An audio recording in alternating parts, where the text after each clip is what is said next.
a ship docks in the port of Calabria, a city in the medieval Italian kingdom of Naples. Crammed in the hull was a precious cargo of slaves from sub-Saharan Africa. Nobody would have guessed that one of these men, far from home and destitute, would rise to the top of the noble hierarchy of this land, and come to own much of it. This is how an African knight dominated medieval Italy.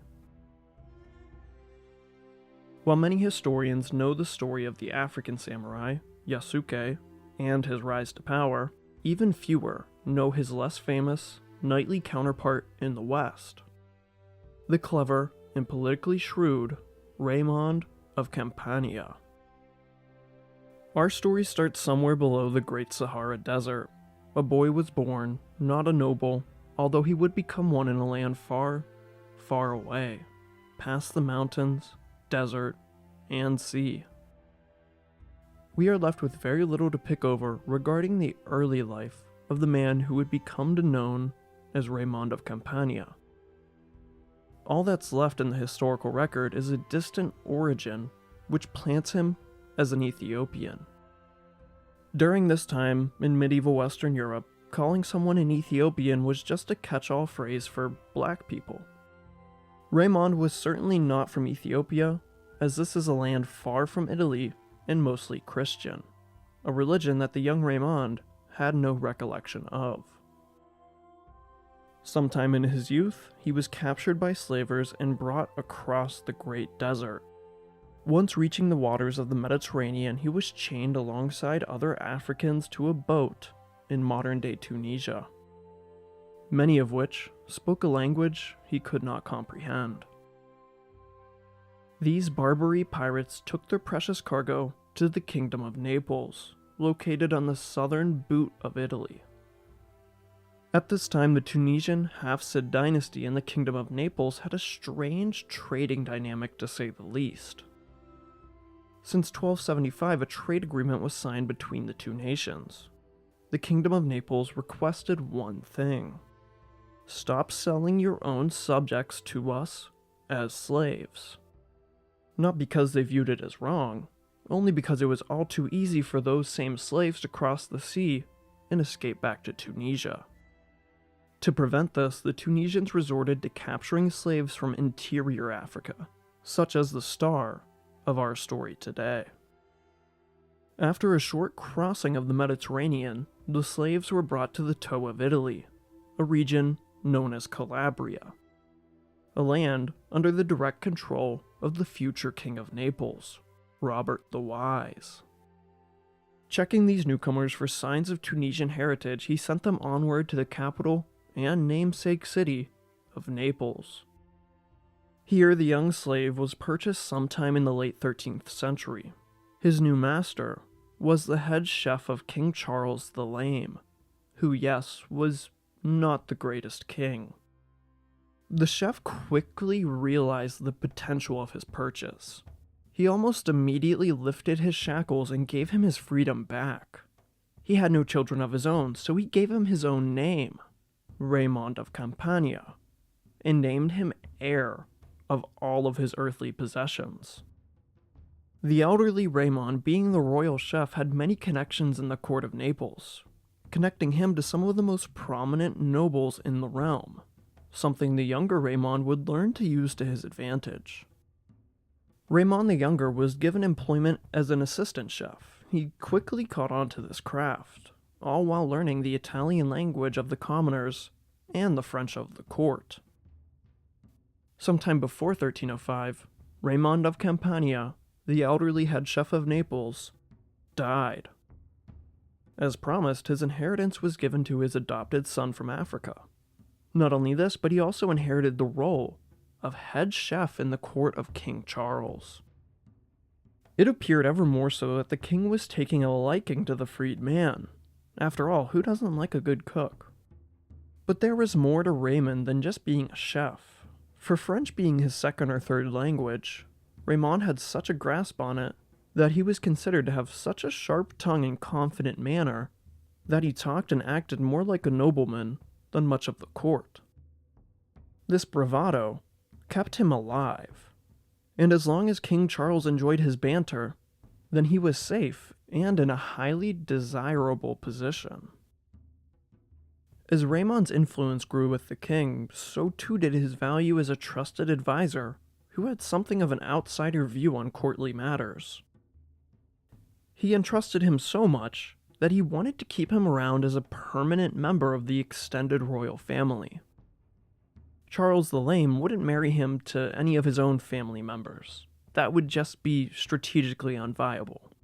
To compensate for this, he married Raymond to someone the royal family would always have to monetarily support, the wet nurse to the future ruler of Naples and grandson of King Charles himself.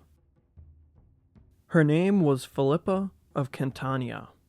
Born a peasant girl and finding work as a washwoman, she was given the opportunity of a lifetime when she was chosen to nurse the royal baby. Even after the baby was done teething, Philippa would stay employed to help raise the future monarch. A lifetime of yearly stipends from the nobility would follow among other benefits, such as a marriage to a rising noble in the Neapolitan court. The pair would wed in 1304 at the Church of Santa Maria la Nova, located in the city of Naples. On top of marriage, Raymond would also receive his own yearly stipend, separate from the pay he earned in employment to the king. At this point, I will mention the main source for the events on the life of this African knight. His story appears alongside 55 other biographies in the book On the Fates of Famous Men, written by Giovanni Boccaccio, someone I would describe as a historical novelist. He wrote the book at least 20 years after the death of Raymond, and his only two sources for his life are two elderly Neapolitan nobles who only knew the man for a combined handful of years. Keep that in mind while I tell you what happens next. According to Boccaccio, Raymond asked to be knighted before his wedding ceremony. This was granted by King Charles, and perhaps for the first time in history, an African man became a European knight. While we do know that Raymond of Campania was knighted, documents from the court of Naples don't mention his knightly title until 20 years later, all while he is not mentioned as a knight in the years previous. This is likely a fantastical telling of events from Boccaccio. Regardless of when or how, Raymond was most certainly knighted. Raymond and Philippa, both outsiders in the court of nobility, quickly found love, and over the years she would give birth to 3 children. All boys: Carlo, Perotto, and Roberto. None of them would outlive their mother, though. In May of 1309, King Charles the Lame died and was replaced by his son, Robert the Wise.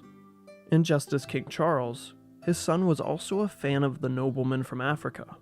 He remained employed under his new benefactor. At some point during the early reign of King Robert, Raymond was bestowed with the title of familiaris. This basically meant that he was considered as much as family by the king.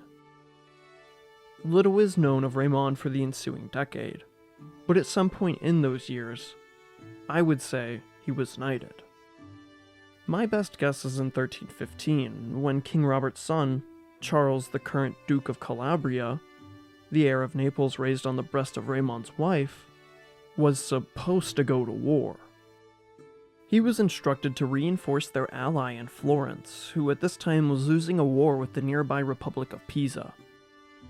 To keep his son safe on the battlefield and in politics, he knighted Raymond of Calabria and sent him to serve under his son as a familiaris. I make this unproven assumption considering this was Duke Charles's first war. Charles did not even participate in the ensuing Battle of Monteconti, and good thing he didn't. The armies of Naples and Florence would both be embarrassingly defeated by the much smaller Pisan force. Although Raymond was most certainly a knight, we don't have any records of him actually fighting in a battle. It seemed his expertise remained at the court as an influential and trustworthy politician. In the years under the service of Duke Charles, Raymond would be promoted on 3 separate occasions. First, he became the court chamberlain, advisor of the Duke and organizer of the royal household. Sometime after this, Raymond became his marshal, the highest military ranking one could receive in the army. However, being marshal to a duke was far different and more peaceful than a king. Raymond likely used his intelligence to organize the army of Calabria, cutting costs and spending money where he deemed necessary.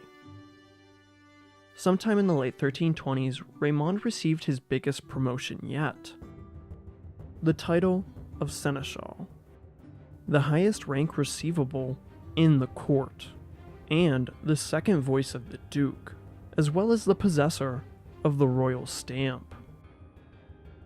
For Duke Charles of Calabria, Raymond was his Swiss army knife that he could trust to excel in the highest ranks of government.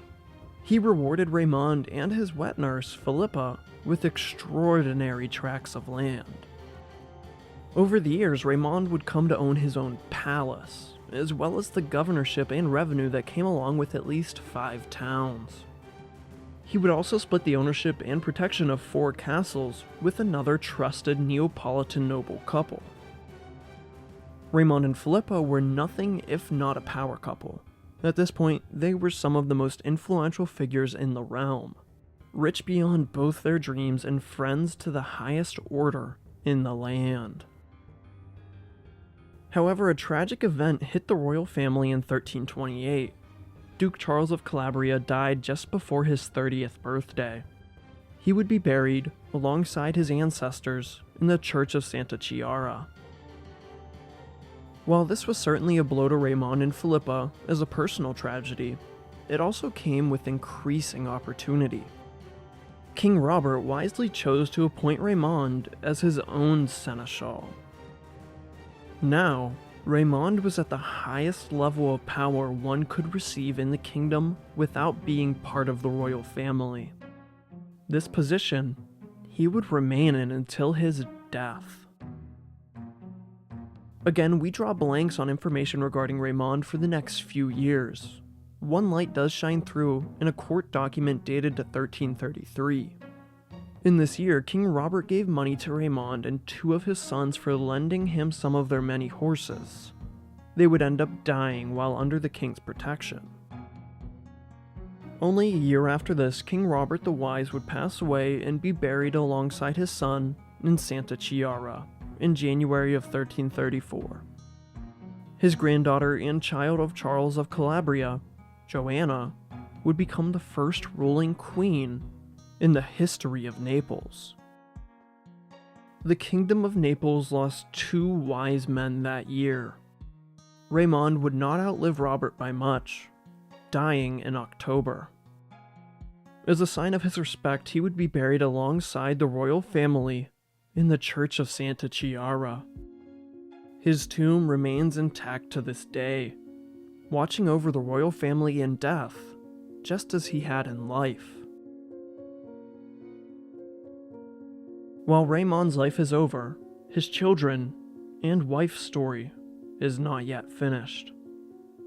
His 3 sons would all be appointed to various positions of power in the court and promoted to the rank of count.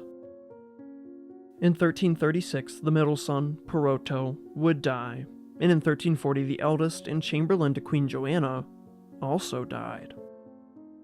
In the year 1345, the rest of Raymond's family would meet a terrible and unjustifiable death. The husband of Queen Joanna, Prince Andrew of Hungary, was assassinated by unknown conspirators.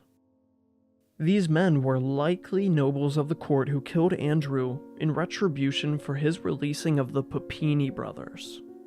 These men were criminals of all brands: rape, plunder, treason, murder, and more.